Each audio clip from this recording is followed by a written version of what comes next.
Hi, I'm Izzy and I'm your host for today's My Career podcast. Today I'm joined by Kerry and Charlotte, who are both apprentices at Thornton. Today we're going to be hearing about their experience so far, what it's like being a year two apprentice and how they found being a female in the finance industry. So, Kerry, please kick off with your introduction. Tell us a little bit about yourself. So, hi, I'm Kerry. I'm in my second year at Thornton and I'm working in audit at the moment and studying towards my Level 7 ACA.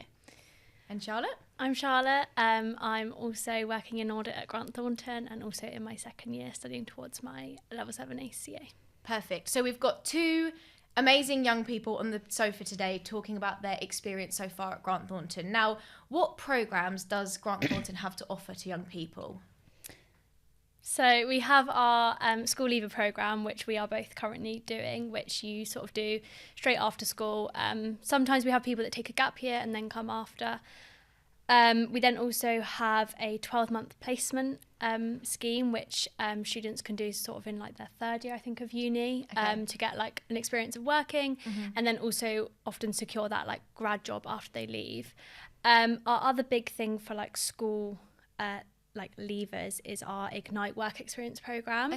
That happens in August. So lots of opportunity there to get into Thornton at a young age and to kickstart your career. And what does the application process look like for that? So you have to submit an online application form and then there's a few virtual phases. So that will include a case study, a group exercise and a digital interview. And then the final stage will be a face-to-face interview where you get to come into the office, meet some of the managers and the team and just do your interview. And at each stage you get feedback. Amazing. So it's really good to help you develop. Yeah, and I think that's really unique, getting feedback, because that's what we see a lot of students and young people struggle with, the fact that you might get a rejection and then never hear back ever again. So I think that feedback is really, really key. And how did you both use that feedback? And do you have any hints and tips for young people that might be about to go through this process? I remember I had a specific coach assigned to me. So she would like phone me after the stages and tell me if I was successful or not. Well, obviously I was. Yeah. And it was really good because I was able to ask any specific questions that I had, and like I think it also helps calm your nerves, especially going into like interviews and things. When it's your first time, it can be quite daunting. Yeah, definitely. And Charlotte, what about you? Yeah, I had the same thing. I had feedback throughout. I remember after each stage, especially in the virtual stage, I would then get like an email basically outlining what my strengths were, and that was really helpful. And I know a lot of people, when they are applying for apprenticeships, you often apply for a lot in one go, and so like being able to at least have one where you know what your strengths are, you can then focus on the other areas. And then same with Kerry, there was a contact if I ever wanted to like discuss something, you know, if I hadn't done something like this before, I wasn't sure, like I would be able to have like a call and talk about it, which is really great to have that from the person who's like currently assessing you, to still have that support. It's really nice. Yeah, so definitely like a real hands-on approach. And clearly it worked because you both went so far through the process, so and ultimately got your offers. What else do you think helped with your application? Like if someone is thinking I have 5 interviews coming up for my apprenticeship, what advice would you give to them? I think the biggest thing to think about is why you're applying, but also why that company. Like, so for example, when I looked at Thornton, it was like, I really hope that I fit what they're looking for, but equally, are they fitting what I'm looking for? So I think a lot of research into the company and what their values are, like we're really big on that, and our culture is like the main thing that Thornton focus on. That was a real big thing to be like, okay, this is what I can add and this is what I'll get back from them. That would probably be my biggest tip. And I think as well, like just be your true authentic self. Definitely. Like don't try and fake it, like just be who you are, and because they will see right through if you're being fake or something. So I think just be true yourself. Exactly. And we say that to a lot of students as well, because I think there's almost like, you see amazing apprentices like yourselves and others that we've had on the sofa before, and when you're kind of in it, you forget what it was like at the time, but it is really daunting, and like you've never done anything like that before, and a lot of students maybe feel like they have to act like they know everything about accountancy and everything about audit, when actually you don't expect to, because you've just been at school. So I think just being vulnerable as well is a really big thing to do, and just say, look, I really want to get into this. I might not have all of these skills, but I'm passionate. And that's the main thing. And like, they're not looking for the finished product No. when you start. They're looking for someone who's like genuinely just enthusiastic, wants to learn, and like willing to give it a go. Like, we've both turned up knowing nothing. Yeah. So yeah, a lot of the graduates like haven't even done a degree in accounting. Okay. Like, there's graduates who've done a degree in neuroscience, for example. Wow. So you don't even have to have any accounting background to put yourself forward. Like, and the knowledge is not expected of you. Yeah, and that's the whole point of an apprenticeship, right? You're learning on the job. You're not meant to turn up the finished product. Exactly. You do exams, you work with your team. So yeah, I totally agree, and I think it's really, really key that people be true to themselves and apply for what you want to apply to. You know, don't apply to things for the sake of it, because that will also show through in the application process if it's not right for you. And Charlotte, just picking up on something you said then around the culture at Grant Thornton. So I want to ask a bit about what makes Grant Thornton different. Like, why did you both accept the offer? Why did you both start there? What was it for you? I think the biggest thing that stood out was that support that you got through the recruitment process. Okay. Immediately, it was like, wow, like, they're really interested in, say I wasn't successful, they've still provided so much support throughout that process to then go on and do whatever I did instead. So immediately you had that from the beginning, and then once you start working, you realise like everyone is so supportive and wanting to make you feel so like included. Like, when we start, well, still now, you know, you have every single level in the office every day. Yeah. There's not like, you know, the senior people sit over there and the junior sit, like, it's so mixed. And especially with audit, you're constantly working with different people. I think as well, we got assigned a buddy. Okay.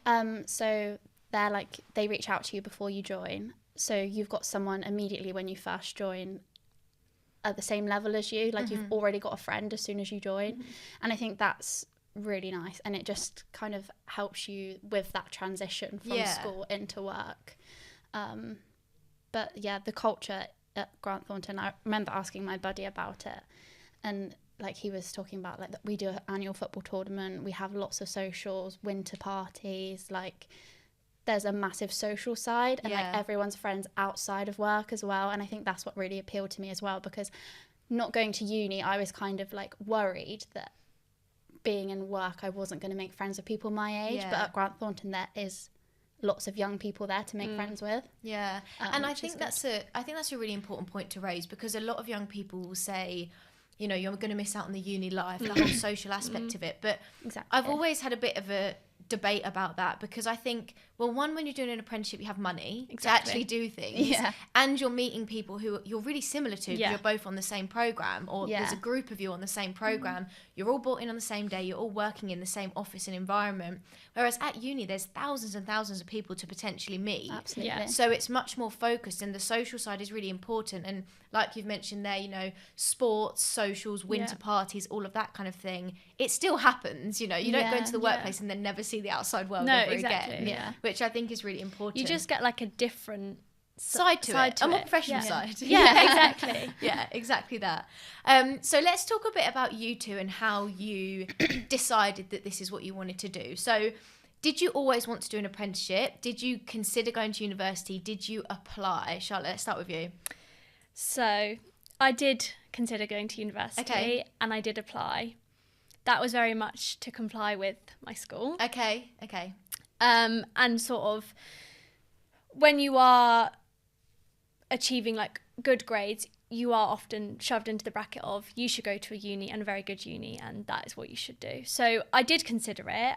I actually let my teacher choose my uni choices, because I really was not bothered. Like, I sort of had set my mind on an apprenticeship.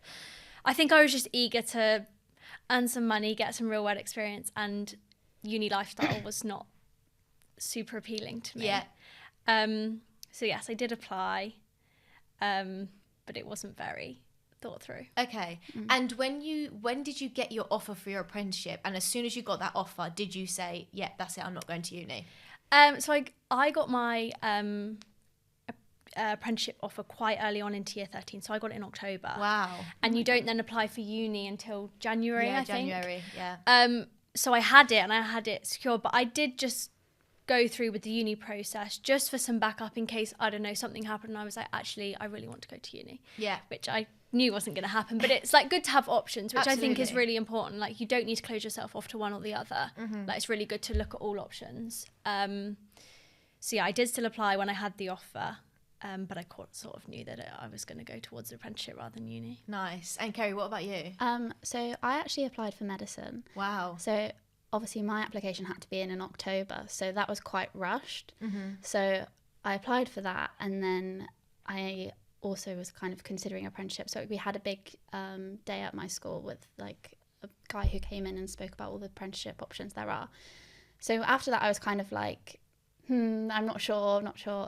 But like Charlotte said, I wanted to keep my options open. So then I also applied for like loads of apprenticeships. And then, to be honest, it was just kind of like, I applied for a few small firms and I got in, and I was kind of like, I kind of want to reach a bit further than that. So then I ended up applying for Thornton, and I really liked the company. And I think that's mainly what swayed me. Okay. Because I was really like, wow, this seems like a really great company to work for, like all the incentives you get as well as the culture and everything. And I was like, I think I'd prefer to have money and stuff as well. And in the run up to us, so you can accept your offer. You get your offer, and then you have like time whether you want to accept it or not. But still, in the run up to you starting, they have lots of different events, even before you've joined the company. Yeah, we had like a pre-joiner event to meet Nice. people. Yeah. And so immediately it was like, oh, like I met Kerry and I met some other girls and I met some other people our age, and it was like, this looks really fun. Yeah. Yeah, it seems like the perfect fit. This isn't the scary corporate world I thought it was. Yeah, gonna be. exactly. Yeah, and it's just about opening that up, because I think the problem nowadays is, and I had this as well when I was leaving school, is that working life is almost so scary, and like you just don't know what to expect. Whereas university is like, yep, you have a timetable, you have teachers. Yeah, it's very easy much to go into. it's an easier transition, Yeah. right? And I'm not saying it's easy, but it's similar to what you're already doing. Whereas when you haven't been in the environment and then you suddenly see something, you're like, hang on, this actually seems okay. And then obviously you went to the offer holder events and you met people, and then it just becomes a bit more real, I think. And to step out of your comfort zone and do that and put yourself out there to apply is half the battle most of the time. And you mentioned there are other apprenticeships. How many did you both apply for, do you think? I applied for quite a few. I think like, because I applied for smaller firms nearer where my hometown is. Okay. And then I also applied for like, obviously bigger firms like Thornton, which I knew I was going to have to move out for. Okay. So I applied for quite a few. I would say probably like between 10 and 15, something like that. Yeah. Yeah, and Charlotte, what about you? I only applied for this one. Oh, okay. No, it's good to know. Well, like, because I was so early with the process, Yes. and this was the one I really wanted. So you just went for that and got So it. as soon as I got it, I was like, I'm Yeah. set. I'm set, yeah. And I think that's also an important point, because there is a lot of kind of uncertainty about how many to apply for. So I applied to 40 when I did mine. Wow. Yeah, so Oh my I word. applied to so many. You must have been busy. Yeah, and got one offer. But equally, there weren't that many then. This was like 2018, so there weren't as many options. And I was literally applying for anything, because all I knew was I didn't want to go to uni. Yeah. I didn't know what I wanted to do. Whereas for you both, it was probably a bit more targeted, and it meant more about, and there was more knowledge about apprenticeships out there, so you knew what to look for.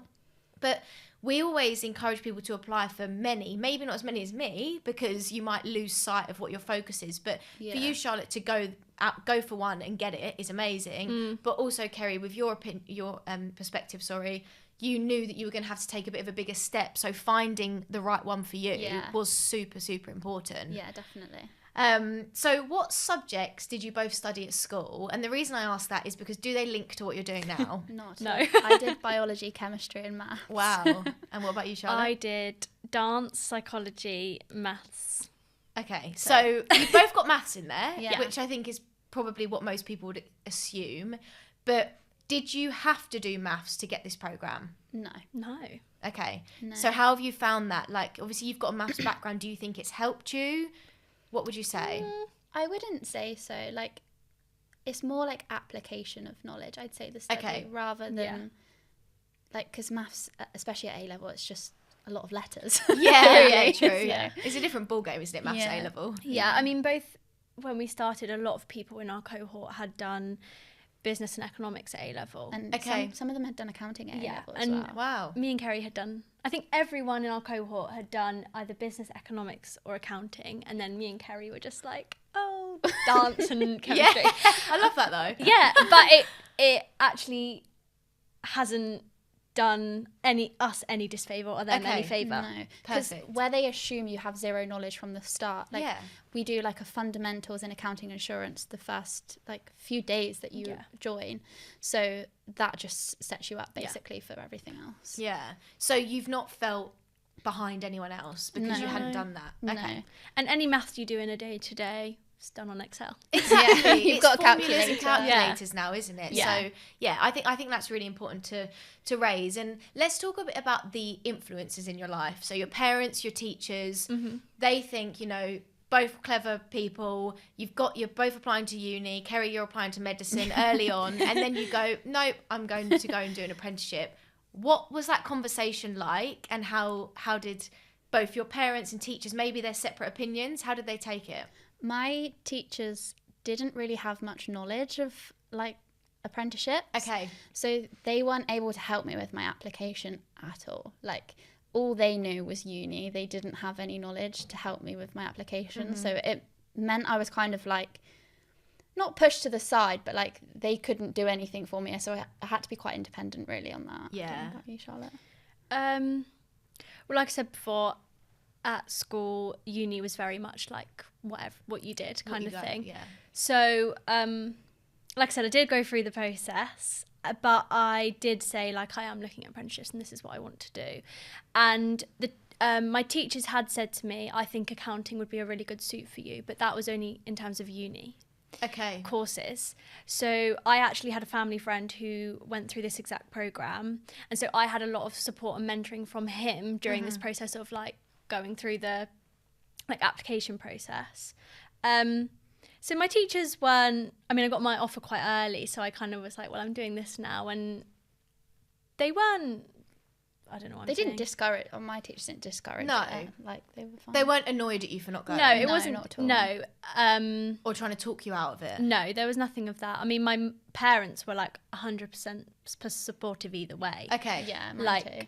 and I think it was really about considering what's right for you. Yeah. And that's all my parents wanted. They were like, look, if you want to go to Yeah, uni, like, as long as you're happy, my parents are like, Yeah. do what you 100%. like. And that's a really good way to look at it, because there is a lot of misconceptions about apprenticeships, right? That you're only making the teas and coffees and you're stuck at that firm for the rest of your life. And I think that in the last years, and from people doing things like this and coming on podcasts and doing events and actually talking about their experience, especially parents are seeing like, hang on a minute, why would my child go to uni if they could be doing this and earning money? And like you said, you know, moving out, having your own money, you're probably going to buy your own places sooner than other people within your circles that perhaps have gone to university. And I think it's all about setting yourself up. And ultimately, where do you want to be in 5 years' time? And that's why I always say to students who are stuck on what to do, I'm like, where do you want to be in 5 years' time, and work back from that? Because if you want to have bought a house by the age of 22, 23, you can't be going to uni. You know, you need to be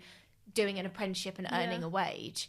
And I think that's the good thing about parents now, is they're coming round to it because they're seeing role models and people, and I'm sure you've probably spoke to people from your old schools or your parents' friends' children about this opportunity, and it's just like making sure that that message is going round positively everywhere. Yeah, definitely. I agree. Yeah. Perfect. So I know we spoke about how many you've applied to. What advice would you give for someone who perhaps is sat in school thinking, do I want to go to university, and where do I start if I don't want to go? I'd say research. Okay. Like have a look on like government websites. Yeah. Or even like companies that you like. Have a look at their careers pages and see what opportunities they've got. Like if you're interested in football, have a look at like your local football club. See what things they've got going, because there's so many opportunities out there, but you've got to look and you've got to like seek your own opportunities. Yeah, I like, if you've got a rough idea, sort of maybe what industry you want to go into, like comparing a school leaver program to a uni and becoming a chartered accountant, the school leaver way was much quicker for me. Yeah. In terms of getting that qualification. So like if you have a rough idea, it's like which one's going to give me what I want and how quick. But if you're not sure, like Kerry said, I think just researching and also weighing up, like, do I want to go to uni and live that lifestyle, or do I want to be, you know, saving up to move out really soon? Did either of you, like, did you find the apprenticeships yourself by going onto Grant Thornton's website? I just searched literally accounting apprenticeships on Google, and then just found them that way. And that's how you navigated it, like looking yourself. And that's another thing is that students really need to understand is you do have to do this by yourself. There's not a one size fits all model like there is UCAS where you put 5 options. Exactly. It's very separate, and every application process is very different. I think it's quite good though, because obviously UCAS you're restricted to, like, I think it's 5 or 6. So with this, it's you can apply for as many as you want, and then if you get it, then you can choose, like, just put yourself out for as many as you can. And there's probably more apprenticeships in certain, like, specific areas than you realise. Yeah, definitely. That's true. Like, obviously I know accounting and, like, finance and banking, they've always had, like, quite a few apprenticeships, but there are some, like, smaller more like niche industries where they do have apprenticeships, and, like, you just have to research it to find it. Even, like, some of my friends who are in apprenticeships now, even if they like a company that you're interested in aren't offering apprenticeships, just reach out to their, like, careers and, like, email them and be like, have you got any opportunities? I know nothing's on, like, displaying on your website, but have you got any? Because sometimes they may just say yes, like there might be an entry level role or something, and then you could get put onto an apprenticeship when you're involved in it. You've got to start somewhere. So. Definitely. And can we talk a bit about the programme that you're both on? So you're both in year 2. What has that meant for you so far? Like, have you done any exams? What's the study life like? How does that side of it work? And what are you studying towards? So we've been at Grant Thornton for, like, 18 months now. Okay. And we've done 7 exams. Wow. So we've now completed our level 4, which is a certificate in finance and business. Okay. And then in September, we're starting our level 7, studying towards the full associate chartered accountant certificate. Okay. So that will be level 4, you've done that, then you go on to level 7. So ultimately you have a level 7 qualification. Yeah. And I think after this, we've got 8 more exams, I think. Yeah. And how have you found the exams? So far, we've had, like, multiple choice exams. Yeah. Okay. So they haven't been too bad, but you have to work hard. Yeah. Definitely. Like, you're not going to do well if you don't study. Like, you've got to put the effort in. Yeah. And what does your study breakdown look like? Do you get block release? Do you get certain days off? How do you manage that? It is kind of like block release. So sort of like 2 to 3 months before the exam will start, our study period in college. Okay. That usually is about 4 to 6 days in total. Sometimes that's like 4 days in a week, or it'll be like 2 days in one week, 2 days another week, 2 days another week. Okay. And it's a mixture of online and in person. Yeah. Usually every, like, sort of studying period you will have, like, time in college face to face with the tutor. So then we have that, and then after our final day of, like, college, we will then sit a mock exam to sort of, like, consolidate everything we've learned and, like, get a feel. And then we will go back to work, and then it's up to us during that time in the lead up from finishing college to the exam to then put that extra work in and get ourselves ready. And then we have to sit a second mock sort of a week before the exam, and then you carry on studying, and then it's the exam. Okay. And when you're doing the studying side of it, where is that college? Like, is it physical? I know you mentioned in person. Is it local to you? Do you have to travel for it? What's that? It's 2 minutes from our office. Well, 2 minutes from the Reading office. Okay. Yeah. So we operate as Thames Valley is Oxford, Southampton and Reading. Okay. So the main college is in Reading, which is 2 minutes from the office. So even that, you're, like, studying together. Yeah, you've got that environment. Yeah, it's like being in a classroom again. It's like A-levels all over. Yeah. And how have you found the transition from school to work? Because I personally don't think it's spoken about enough. Like, you're an 18-year-old when you're at school, you're kind of top of the pile, let's say, and then you go into the bottom and probably the youngest person in your office by a long way. How have you both found that? I think the transition, specifically with Grant Thornton, was very smooth. Yeah. Oh, that's nice. Because we all joined the same day, all similar age. Yeah. Yeah. Obviously, the graduates are slightly older than us, but So you join on the same day as the grads? Yeah. Oh, that's nice as well. So the grads and the school leavers and the placements all join at the same time, same day. Everyone's doing the same thing. And then we kind of, because placements don't study or do exams, so you kind of break off from the placements. But it's like being your own little class again, like your own cohort, and you do everything together. And you're all doing the same thing every day. And because you do still have study. Yeah. You know, it's like going back to school for the day. Yeah. So you still have now we're out of it, it's fun. You still have that, like, I guess the hardest thing, it wasn't hard, but like the biggest thing was going from having that structure, like at school, like, you know, lesson 1, lesson 2, you do this, you do this, to then being in work and then having to organise your own day. Like, this is the work I need to get done. I have a whole day. I need to organise myself without having like a written timetable to do it. Yeah. But every single person above you has done it. Yeah. So like they, as well as like coaching you through the technical side of work, they coach you through like navigating, you know, even like updating your calendar, like, you know, telling people where you are, and what eventually day. as well, you just know what works for you as well. Yeah. Like you get a feel for it. And I think big difference is being a self-starter as well. Like you can't just sit and wait for someone to tell you need to do this. Exactly. You've got to be proactive. Yeah. And I think that's a big thing to mention in the interview process as well. Like they've got to see that there's something in you that you're not just going to sit there and wait to be told what to do. You haven't got a teacher checking in on you 5 minutes. No, exactly. And you need to manage your own time and take your own lunch breaks and things like that. You know, there's no set process around that. And how have you found the work-life balance? Because I think that's a big thing that people are also worried about is, you know, you don't get half terms anymore. No. So how have you found the work-life balance? I think it's been pretty good. Yeah. Because with Grant Thornton, you can do like flexible working. Yeah, and like not having half terms, that was like a big thing. I remember my sister being like, "Oh, you're not on half term this week," and I was like, "No, don't have that anymore." I only have annual leave. But like it sort of works itself out, doesn't it? Because like you're earning money, so then that time you do have off, you can go and do things that you wouldn't been able to do at school. Yeah. In terms of like work life and like day to day, I mean, the only times where it is slightly compromised is when you're studying. Yeah. But that's on your own. And that's part of the package, right? Yeah, exactly. You know what you're signing up for. Yeah, and it's only for a short period of time. You know, it's like for 2 to 3 weeks up until the exam. Yeah. Then once the exam is done, everyone's celebrating, so you can just like then relax again. Yeah. And do you get to work hybrid, or are you in the office every day? Hybrid. Yeah. Okay, so what's your usual split? 3 days in the office, 2 days at home. Nice. It also depends if like you're on client site. So sometimes you might be in the office more than like they say like office/client site, as long as you're like in person like 3 days a week.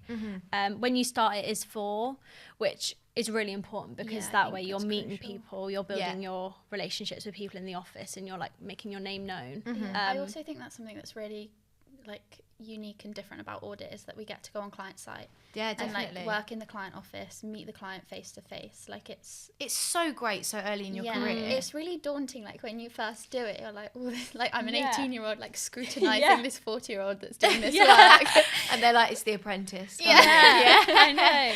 But no, it's really good. It's a good experience, and it builds your confidence so quickly. Yeah, you're talking to people in like quite senior roles. Yeah.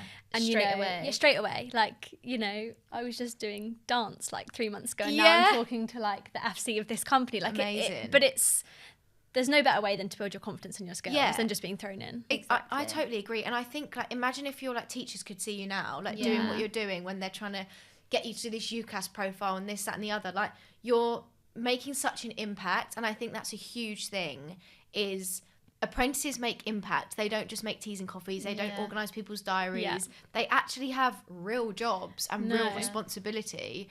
And it's so important to speak about. Like going back, I bet if you went back into your old school and did a talk, they'd be like, "Who is this girl?" And what, you know, it's amazing, like what you're doing. So, yeah, I totally agree. I think the exposure that you get at such a young age is so important, and especially in the field that you're both in as well. Yeah. And I think that leads nicely onto the whole point around being a girl in finance. You know, it's something that we know the industry is male dominated. Organisations like Grant Thornton are taking a real step to improve that and have a gender balance. But what has your experience of that been? And how have you found it? Because especially being an apprentice, you know, young girl coming in, what's it been like for you both? Not even phased. Oh, amazing. No. Like, for example, at school, in my A-level maths class, it was very, like, male dominated. Like, Okay. I think there was, like, 2 or 3 girls. Yeah, I had 3 girls in my maths class. Wow. Which didn't faze me at the time. There were times where I did feel like to be with a group of, like, boys doing maths, which is, like, a fast subject, and it's all about, like, basically how quick you can do it. Yeah. So that was intimidating. And then coming into work, I don't think I even noticed. Like, No. you know, I think there's 3 girls in our cohort and 4 or 5 boys. 4 or 5 boys. And then if you look at, like, manager level and assistant manager level, it's, like, completely Pretty split. Yeah.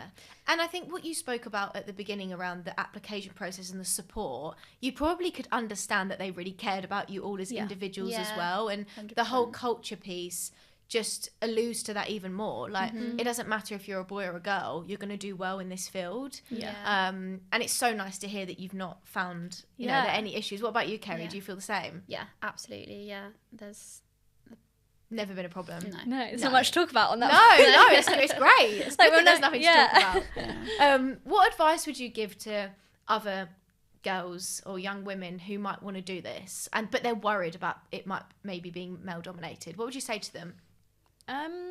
Be confident, Yeah. embrace it. Like, I think it makes you stand out in a way. Yeah, Like, definitely. You're, what's the word? Like, not unique. Like, Use it to your advantage. yeah, rather than that's the seeing word it the I'm other looking for. way. Use it to your advantage. Yeah. And so many organisations are wanting to do more with getting females into finance. And I think to have role models is another key thing. Yeah. Like, you going back into your old school, you going and talking at events, people are going to think, actually, I can do that because Charlotte and Kerry do that. And it's all about just building that pipeline, I guess, of future people that are going to go into it. I wouldn't be worried at all because, you know, they're looking for the potential. They're not looking at, like, Yeah. if you're a boy or a girl. No. Like, it's what you have to offer. Oh, that's so good and amazing to hear from 2 girls in the industry. So I know we've spoken about why you chose to apply to Grant Thornton and the opportunities that are available. Yeah. And I'm sure you've probably been asked this before, but day in the life, what does a usual day in the life look like for you both? Oh, it could be anything. Okay. Well, today we're here. Yeah. Yeah. Say, like, some weeks we're on client site. Okay. So that'll be, like, talking to clients, a lot of Excel. Yeah. Um, And did you both know how to use Excel when you joined? Not really. No. I'm an Excel whiz now. Yeah. It's like, shh. Exactly that. You know every formula. Yeah. It really, really varies. Like, sometimes you'll be having, like, big team meetings and team discussions. Some days you'll literally just be cracking on with, like, your testing and your tasks. Yeah. We have, like, I think it's 6 monthly learning days. So where, like, the whole audit team across Thames Valley get together. Okay. And all learn about technical things together, which And is you nice have, to like, bring everyone. the opportunity to, like, host a session in that day. You know, Wow. like, anyone could be like, oh, I think we should, you know, work on this more as a, like, department. Can I run a session on this? So it literally depends. Like, We your have, week like- is never the same. Yeah, we have, like, quarterly calls on Teams as well. So it's a real team environment. Yeah, like, obviously we have lots of socials and things. We did, like, go-karting last year. Yeah. And obviously college breaks it up as well. Yeah. your so study we go to time. college. No, it sounds great. And Yeah, it's very varied. Like, no day's the same. You're always talking to different people and Yeah. meeting new people as well, which is great. and that exposure piece again, you know, Yeah. getting your name out there. And the opportunities that are outside of your job role. So what are you involved in any networks or groups, or do you kind of socialize as your cohort? How does that work? We're both part of the sustainability team. Okay. So we have, like, a charity partner and we organise, like, fundraisers and things like that. You could be part of the social committee and they organise our winter party, our summer parties, any socials that get put forward, they will organise for you. Recruitment team, so representing us at careers fairs. Nice. We've both done a little bit of that. Which is so important. Yeah, Because you've really. been there, right? You've been on the other side of the table. Well, that's who they want at the careers fairs because we did it Exactly. most recently. So Yeah. things like that. Well, the learning day, I hosted the day most recently. So, like, whatever level you can get involved with, literally. Yeah. And you can ask to be involved in things. Exactly. Yeah. And if you want to set something up. Yeah, we've had a big thing about recently, like pushing for the like younger associates to be involved with like pitching for clients and like understanding how that works, which is something that we wouldn't have even thought about, like being able to be involved with. We also have an annual football tournament as well, so with all GT across the UK, they'll all get together and have like a football tournament, which is so fun in the summer. Wow. Yeah. Sounds like there's so much to get involved in. Yeah, it's like much more than just a job, you know? Yeah, it's definitely an advantage of being in like a slightly bigger firm. Yeah. Because like your audit team went to the US. Yes. Wow. Did you go? I did not go. No, I didn't go. But yeah, there's a lot of opportunity to travel. Yeah. Wow. So I think we've covered so much there, and I think both of your insights is amazing. Now, the last question I want to end on is, what are your long-term career goals, and how has your apprenticeship shaped your vision for the future? Big question. Yeah. Ooh, might need a minute. Yeah, my long-term career goals. Do you want to stay at Grant Thornton after you finish? Like, what's the current situation? Well, I'm really enjoying audit at the moment. Me too. Okay. I like the diversity of the role. Like, there's so much going on within just audit itself. I think like our general goal is to get that qualification. Yeah, definitely. And then sort of like past that, I mean, I really like the idea of doing something like a secondment. Okay. Yeah, we offer secondments as well. Wow. That is something I would, when I get there, be really interested to do. So you can go to like the US or Australia for like a couple of years. Wow. yeah, we've just had a few people go, which is, and we've just had someone come back as well from their secondment. Wow. From Australia. I think I would like to stay. Yeah. Yeah. And like At the moment, there's nothing pushing me to No. think No. I don't want to work for this No. company, like, because the culture is so unique. Yeah. And I you think- can move around. You don't have to stay in audit. Internal Like mobility, yeah. you can move around and you know you can work your way up. Yeah. I think There's there's so a lot many of things. stigma around accountancy being boring and like everyone just working 9 till 5, not having anything outside of that. Yeah. And Grant I Thornton think you is two the today have complete showed that opposite. that's not the truth. Exactly, like, and that's what I'd think about leaving Grant Thornton. Like, I wouldn't want to, because I enjoy that part of it so much. Yeah. Yeah. And you know, it's ultimately it's your first place of work, you know, you're understanding it, seeing if it's right for you. Yeah. And how many years have you got left of your program? 3. 3. Okay, so yeah, you've got 3 years to figure it out, and then you can Exactly, yeah. see where you want to go. Well, thank you so much, both of you, Thank for your you. time Thank you today. for It's been having so us. interesting to hear about your opportunity, the experience that you've had, and also what you were thinking beforehand, because I think that's something that students really need to be aware of. So yeah, thank you so much. No Thank worries. you.